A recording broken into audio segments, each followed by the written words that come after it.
திருச்சி மாவட்டத்திற்கு திமுக அரசு எந்த திட்டங்களையும் மேற்கொள்ளவில்லை என்று தாவேகா தலைவர் விஜயின் குற்றச்சாட்டை அமைச்சர் அன்பில் மகேஷ் மறுத்திருக்காரு. திருச்சியில பரப்புரை தொடங்கிய நடிகர் விஜய் திருச்சி மாவட்டத்திற்கு தமிழக அரசு எந்த திட்டங்களையும் கொண்டு வரவில்லை என குற்றம் சாட்டியிருக்காரு. இதை திட்டவட்டமாக மறுத்திருக்கும் அமைச்சர் அன்பில் மகேஷ் திருச்சியில நடந்த வளர்ச்சிகளை பார்க்காமல் பேசக்கூடாதுன்னு கூறியிருக்காரு. சுமார் 128 கோடி ரூபாயில 38 ஏக்கரில் பேரறிஞர் அண்ணா பெயர்ல கனரக வாகன சரக்கு முனையம் அமைக்கப்பட்டிருக்கு. தந்தை பெரியார் பெயர்ல 236 கோடி ரூபாய் மதிப்பில் 22 ஏக்கரில் காய்கறி அங்காடி அமைப்பதற்கான அடிக்கல் நாட்டப்பட்டிருக்கு என்பதை அவர் சுட்டிக்காட்டியிருக்காரு.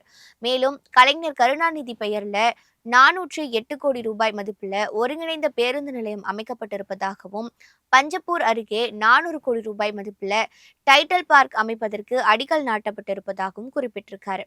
மணப்பாறையில 1100 ஏக்கர்ல சிப்காட் தொழில் நிறுவனம் கொண்டுவர பணிகள் நடைபெற்று வருகின்றனவும், திருவெரும்பூர் பகுதியில் 56 கோடி ரூபாய் மதிப்புள்ள விடுதியுடன் கூடிய அரசு மாதிரி பள்ளிகள் கட்டப்பட்டிருக்கணும் அன்பில் மகேஷ் நினைவூட்டியிருக்காரு.